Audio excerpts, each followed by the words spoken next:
just like that, we've got the car inside, as you can see. So if we just look there, we can see where the damages are. So they're across this bonnet here. We could have probably repaired this, but I have gone ahead and ordered another one. Wasn't too expensive, £140 in the right colour. It's less headache, let's just get it done. Bumpers are upwards of £300, so we're not getting another bumper. We're going to have to repair this one, maybe respray it, I don't know, but we'll see what we've got to do. We've got another wing, so the wing's all kinked in. I've got another wing ordered. Light's a ridiculous price, so we're not getting a light. Now what we need to go ahead and do, if I just show you there, that area there needs to be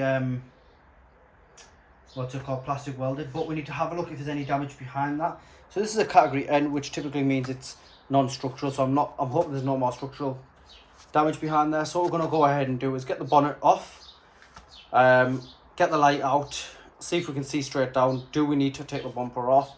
If we need to take the entire bumper off, obviously it's got to come off. Obviously we need to have a look at the slam panel as well, so I'm going to go ahead, put the bonnet up in the air, and we'll have a look.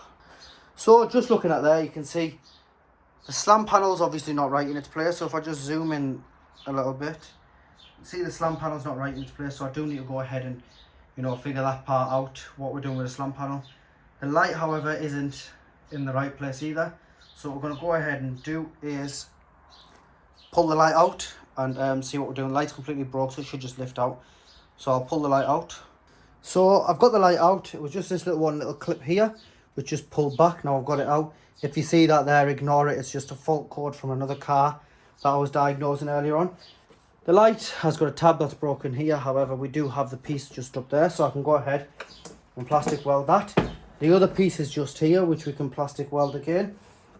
I think the light's only in by 2. We do have a hole in the light there.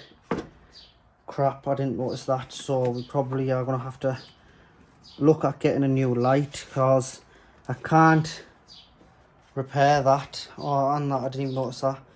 Even if I was to add plastic into there, I can't add plastic into there. So unfortunately I think a light is another thing that's going to have to added in. Just looking at the top here, yeah, the light's perishing in my hands. So if we just look down here, so if I just show you what I mean, if we can get a bit more closer would be ideal. If we look into this area here, so this is the slam panel. If I just move it, you might actually, oh, I can't move it, I think the bumper needs to come off. But this should be here, which means this is all pushed back. It's not overheating and it hasn't actually gone off yet. So we need to go ahead and have a look at getting the bumper removed and, you know, diagnosing that a bit more better. Whilst we're at it, we can see that the horn and everything, which is just down here, if I lean you forward a little bit. So, see, that's a bit better view, you've got a miles better view there. So if I just keep you guys there, so we can see there, the horn and everything, this bracket is completely fine, the horn's intact there.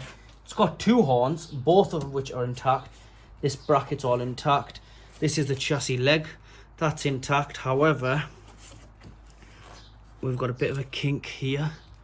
I think this is what's got pushed back, but I believe this is just a crash bar and I believe it's bolt on. Yeah, I can feel the bolt there and there. So what we do need to go ahead and do is get the bumper removed. So what I'm going to do is I'm going to go ahead, remove the bumper off the front of the vehicle, and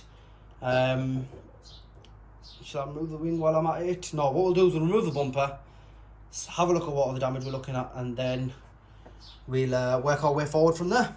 Right guys, just like that, we've got the entire front bumper off, which was a nightmare to do. However, got to use this tool. So it's a 10mm socket with a wobbly thing on the back of it. I've had this tool for a long time, never actually had the chance to use it because I never needed it. Just one of those things I seen, so I was like, I'll buy that, come handy one day, and it did. But that was an absolute nightmare. But long story short, we've got it off. The car's looking like it's something out of a bloody movie. And what we want to do is we want to go ahead and start looking down here. So this piece of plastic here isn't broken, it just bolts onto there. It's obviously come away, so what we'll do is we'll go ahead and just unclip the rest of it. And the way we unclip it is it's just held in by a few screws. So if we grab a flathead screwdriver, which I did have earlier, and somehow I've managed to lose it already. How the hell has that happened? Literally just put it down.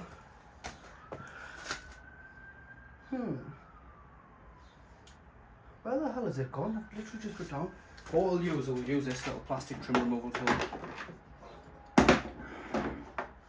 So we'll use this tool here, and all we're going to do is go ahead and we'll just go up a little bit.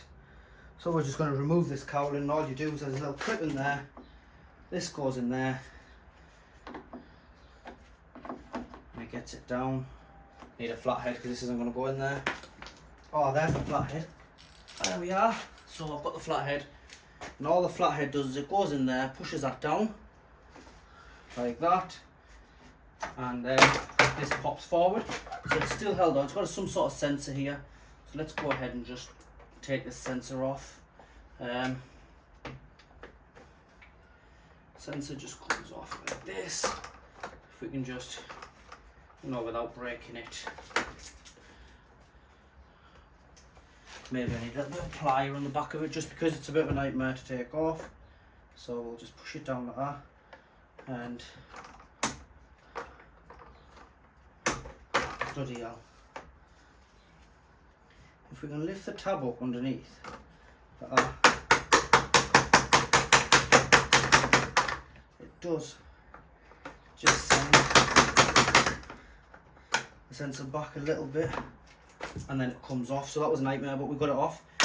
What else is holding this in? So just two Phillips there. Where's the impact gone? I don't know. So we'll just use a Phillips head screwdriver. We'll undo this one here, and we'll just take the entire side piece of plastic with it. So you just do that, and then pop it. So there we are. So it's just that plastic one there. Not sure if you could see me down there, but we've got that off. And now, has it come away? No, still something holding it in, just this one here. So if I get that plastic trim removal tool, which is just this one here, if we get this, pop it behind here, and that comes off. Keep that to the side. Bloody hell, this is still not coming out. What am I missing now? Okay, I'm missing one piece of plastic one just behind here. So what we'll do is we'll go ahead and just undo that one. Get the trim tool behind it. Shot this away to the side. And then we've got the plastic cowling off. So now the other piece of plastic has snapped off there, but that's not a problem. I've got a replacement one already. So we'll just need to shot this on. This one's good to go. Just the bottom piece there's cracked. So we'll put this over to the side. And now we can have a look at the aspect. Yep, so I was right about the crash bar. So if you look at, if we go head on, so if we look at the crash bar there, we just go over to that way. How do you turn this thing? We'll just take lifting. So you see the crash bar there, nice and smooth, and then when it comes here, it's got a dent in it here. Right there, the crash bar is damaged. So what we're going to have to do is order a new crash bar, and this is why it's a good job we actually go ahead and strip out parts, because we can see here the AC radiator, or the radiator itself, is perfectly fine, but the crash bar isn't. That's a good clip. We'll keep that to the side. That fell off somewhere. How this goes on, by the looks of it, is bolt there, bolt there, bolt there. I don't actually think, I think that leg has to come out with it. So this leg here looks like it has to come out, and that's in by 1, 2, 3, 4, 5 bolts holding this one leg in. Again, 5 bolts on the other side. We've got one here, one here, one here, and the old bar should just bolt on and off this one. This will then be able to move forward, because obviously this has gone back, the other side hasn't. So once we get this off, we'll be able to push this one back forward, and then the new crash bar will be able to go on. I don't have a new crash bar. I need to get one of them arranged, but we're not going to stop with the rebuild whilst we're waiting for that, because what we're going to go ahead and do is I'm going to go ahead and remove this. Let's get this aligned back forward. let me just zoom out so you know what I'm on about. So this can come back forward, as you can see, just loosen it there. Loosen this on the other side, take this off, bring this back, tighten it back up. The new crash bar won't be dented here, which means it'll be a bolt on, bolt off procedure, which will be nice and easy. I don't have that one, so which means we can't go ahead with that. However, we may as well fix this slam panel, get the radiator back in line, just check if any coolant leaks. I don't think we've got any because we did have the engine running outside and there was nothing there. Obviously I drove the car in again, nothing. The expansion tank's got coolant in it, so I think we're good there. So we'll go ahead, get this removed off and then move on to what we're doing next. Right guys, so I did leave it yesterday, I didn't continue, which is why the angle's probably changed on the camera. But today I've come and I've took the crash bar off, and this is the actual full crash bar. So I'll just show you it there. It is quite a heavy piece, and the kink on it, if you can maybe just see, it's actually here. So it's gone inwards there. Now the issue we've got is, if I put this down,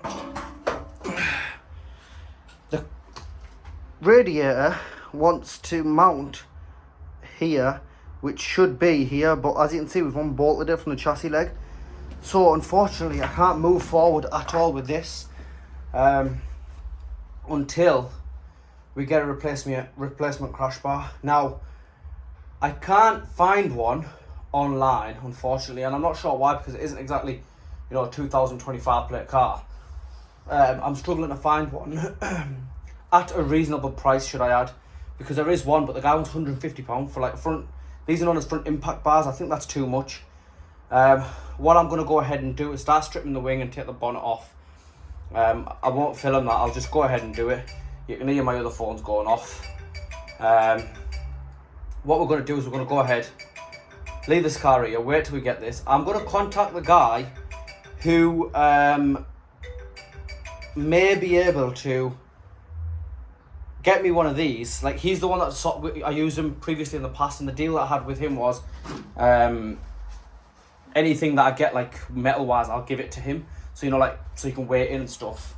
But obviously he looks after me in parts type of thing. So I've had a word with him. He's got a lot of contacts, so he might know someone breaking this car. If he does, we might be able to get the crash bar quite cheap. Unfortunately, until we get the crash bar, we are going to have to call it a day and stop here. But the other videos, like how-to videos, they'll continue. So if you guys know anyone or can get me a crash bar, definitely let me know and we'll go from there. Anyway guys, please like, share and subscribe. Thank you.